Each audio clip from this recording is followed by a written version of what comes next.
katwari turaka video kwanza mwangu mukihweza murabe ivyo ari vyo, hama turagira ico tuvuze aka video nikamara kurangira.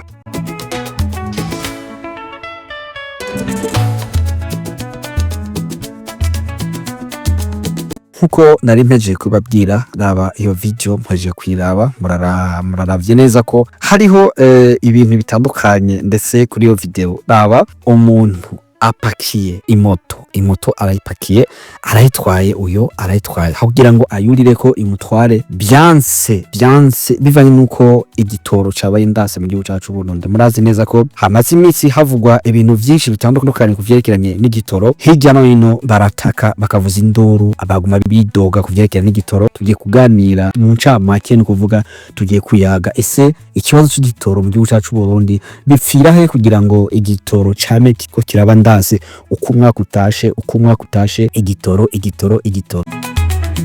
Ese bitandukaniye hehe n'ibindi bihugu ndetse duhana imbibe, dukuvuga ibindi bihugu turi mu karere kamwe k'ubuseruko ndetse n'ibindi bihugu bitandukanye biri kure yacu. Jeweho nagejeje ikirenge ikibazo dufise mu gihugu cy'u Burundi uko umwaka utashe igitoro, ariko nabibonye mu bindi bihugu bitandukanye nagiye ncamo. Nawe murabizi mu bihugu byinshi murimwo, iyo hadutse ikibazo c'igitoro, igitoro kigateza ibibazo bidasanzwe mu gihugu, nukuvuga ubutegetsi buragerageza bukaraba uko biterezwa kugenda ko ariko kose kugira ngo ikibazo c'igitoro bashobore kugikemura.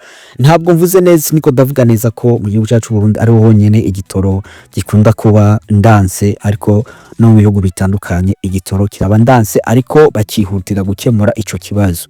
Iwacu rero mu gihugu cy'u Burundi, ico novuga gihari nico no kwita negligence ku bayobozi bacu bari hejuru. Ntabwo mvuze neza ko arabanebwe cyangwa se batagira ico bitayeho, ahubwo baradufasha cyane, barakora kandi barakora ibishimwa ndetse na bene igihugu nkuko twabatoye, no kuvuga barakora kandi inzego zikora kandi zakora zitanga, ariko inguvu nyinshi barabika inguvu bariko barucice inguvu kubashira ahandi hantu hatandukanye hatagira ikimazi, ko bozigarukana kuri bene igihugu bari mu gihugu kugira ngo imyidogo ihari igitoro tureko bashobora kwidukemurira. Ndiko ndaraba mu gihugu hari umuntu yampaye amakuru yari kara hari umuntu ari mu gihugu ca Zambia, nabajije ndamubaza ati ese ikibazo to dufise hino c'igitoro iyo iwanyu ndetse aho muri bimeze gute hiyo, naho niko bimeze canke se iyo biraroreka bimeze gute hiyo? Yarambwira neza ko ati hariya mu gihugu ca Zambia nahone iyo bishitse akaboneka ikibazo c'igitoro, ubukene bw'igitoro bukabaho, naho birabaho cyane kandi niko bisanzwe bimeze bivanye nukuvuga na ekonomi iri kwisi yose, ahantu henshi cyane ibibazo birabaho by'igitoro, ariko nuko bihutira cyane kugikemura bikitaramara kuba ndanse cyane. Yarambwiye rero ati ivyo bibazo hino by'igitoro birabaho cyane, ariko ntabwo ari kenshi cyane nkuko iwacu bimeze.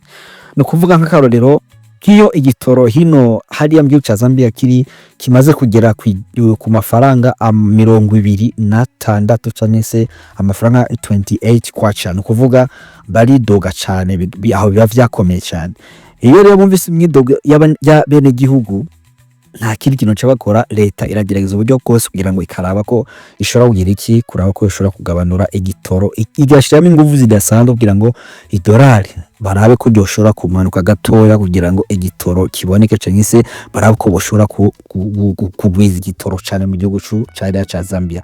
Rero saho honyene no mu ibihugu bibanyi aho vya Kenya, ibihugu vya Tanzania, ibihugu bibanyi vya biduhana imbibi aho ngaho, ibibazo by'igitoro birakunda kubaho, ariko ntabwo ari kenshi cyane nko mu gihugu cacu Burundi. Rero aho bipfira ntiturahamenya, dushaka kumenya aho bipfira. Iyi message ese ubu butumwa ndiko ndabwerekeza cyane ku bakuru bacu, abayobozi batuyoboye. Ise bipfira he? Biratangaje aho usanga ugwaje umuntu wese ugwaye, biba ngombwa neza ko uronka transfer ishobora gutwara hariya muri capital cyangwa se Bujumbura, uri nko mu ntara ya Rutana, ntara ya Kirundo, uri mu ntara ya Cibitoke, nk'akarorero uri mu ntara ya Cibitoke mugabo muri abantu babiri, kuva mu ntara ya Cibitoke muja i Bujumbura uri wenyene ni tike rikomeye cyane, ni 10,000 na byinshi.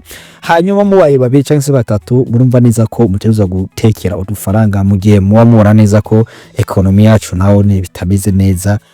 Abantu turidoga, abantu baridoga muri rusangi, ariko ndizera neza ko iki kibazo bagiye kugikemura, cese leta igifate mu ntoki irabe ko bashobora kugira iki kugikemura bitaramara amazi ataramara kurenya inkombe. Ntabwo ndi umuvugizi w'igihugu cacu, ariko ndi mwene gihugu. Iyo ikintu kimaze kuba cyamaze guseruka, ikintu kimaze kuba kigaragaje, byumvikana neza ko intege nke kw'ico kintu ziba zamaze kugaragara. Iyo rero intege nke zamaze kugaragara, niho uca usanga benshi bariko bidoga, ugasanga ujya ariko avuga ivyiwe, uyu ariko avuga ivyiwe, ivyo ukaca usanga nyene bibaye ibindi bintu bikomakomeye cyane. Rero uyu munsi carico karako kajambo cese carico nanifuje ko twobasha kuganira ku vyerekeranye n'igitoro, ingaruka y'igitoro cese ibibazo by'igitoro nkuko musanzwe bibona kuri kote wanyu atandukanye, ku bituro by'amabisi atandukanye. Murabona neza ko abantu usanga ari benshi cyane bahagaze, babuze n'imodoka zishobora kubatwara kubatahana. Abenshi twarababonye bataha n'amaguru, bagenda n'amaguru, bazi kuva muri ville n'amaguru gutaha kujya uri kurajariya za Mirango kujariya. Urumva ko ivyo ari ikintu gikomeye cyane kandi giteye n'isoni. Rero abayobozi bacu baraba ukuntu bashobora kugira iki kwitwararika cyane abene gihugu, inguvu bazishire ku bene gihugu kuko twabatoye tubizeye. Nuko murakoze cyane, mwari kumwe na Seido nkuko bisanzwe. Mugiye kuza murashikirizwa ibiganiro byinshi bitandukanye ku vyerekeranye n'ibibera hirya no hino, ariko ntimwagire gukora subscribe kuri Kavyozi TV kugira ngo tukomeze tujana nkuko bisanzwe, ntimuzocikore ibiganiro byinshi bitandukanye. Nuko murakoze cyane, ciao ciao.